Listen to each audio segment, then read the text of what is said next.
Hello everybody, welcome back to Screen Stars. I'm here today to do another classic film review, and today it is the 1990 western Quigley Down Under that stars Tom Selleck, Alan Rickman and Laura San Giacomo and was directed by Simon Windsor. Now this is one of my favourite westerns. I absolutely loved it at the time, and I had it on VHS for many years, and it's an absolutely brilliant western. And interestingly, while researching this for this review, and I didn't know this until I researched it, this film was actually going to either star Steve McQueen or Clint Eastwood in the very early 80s. And eventually it was offered to Harrison Ford, who turned it down because he felt it was too close to his Indiana Jones character. And then Tom Selleck was offered it in 1985, but had to initially turn it down because he was doing Magnum. And then when he finished Magnum, he inquired about the film again, and they cast him in it immediately, and it was released in 1990. Interesting little facts for you there.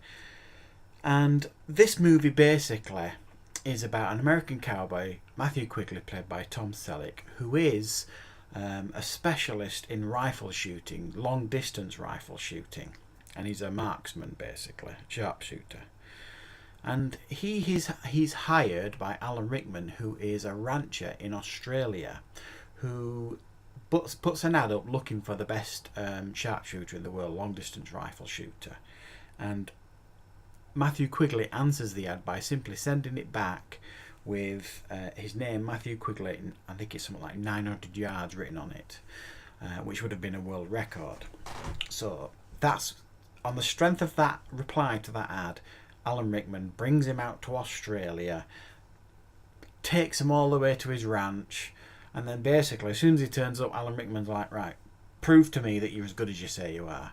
So without any rest at all, he shows what a good rifle shot he is, and he's magnificent. He blows Alan Rickman away. Alan Rickman's really impressed. He's very good with this rifle. So at dinner that evening, Tom Selleck finally says to him, he says, right, okay, why am I here? Why do you need me? Why do you need someone as good as me as a rifle shooter?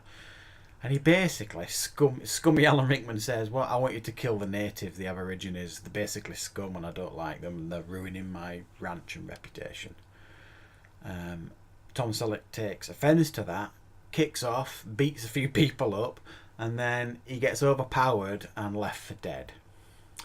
And left way out in the wilderness somewhere to die, with Laura San Giacomo's character who tries to defend him.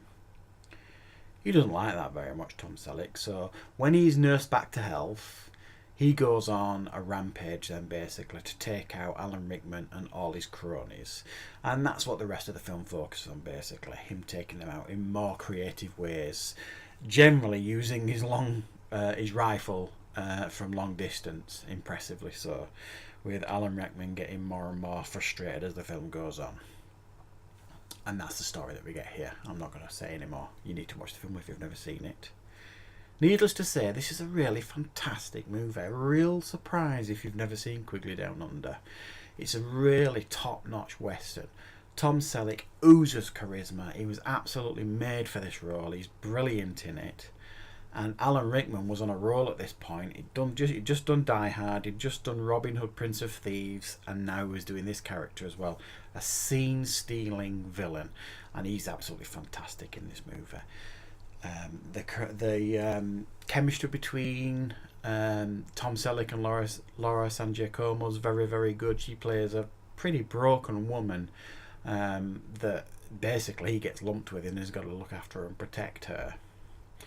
And it's a really fantastically made movie, this. There's plenty of action, there's great acting, it's a great script, the cinematography is spectacular, and it's a really fantastic, great, in a lot of ways fairly old-fashioned western, good guy versus bad guy sort of thing, where he plays one of these larger-than-life cowboys who, other than the beginning when he's left for dead, you almost never really feel like he's in any danger because he's just so awesome as a character, I suppose you could say.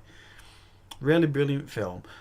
I feel this film never really got the recognition that it deserved. I thought it was, at the time when I watched it, I didn't see it in the cinema.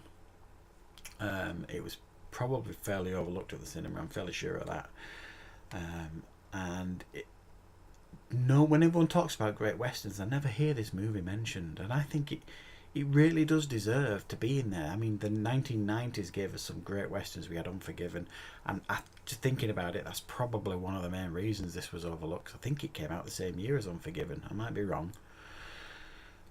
But you had Unforgiven, you know, in the 90s. You had this, you had Tombstone. There was a fairly decent westerns going on in the 90s, and this is always the one that gets forgotten about, and it doesn't deserve to get forgotten about. It's a great, great western. Brilliant ending, and I mean, really, honestly, the duel between himself and Alan Rickman is something to behold. It's an absolute joy. It really, really is a fantastic ending to a movie. And this is an absolute, hidden gem, probably, because a lot of people I talk to have never heard of this movie. But I implore you, if you've never seen Quigley Down Under, get it watched. It's a classic film. So thanks very much for watching this review, everybody. If you're new to the channel, please join us and consider subscribing and give the video a like as well. It's really, really helpful. Thanks for watching.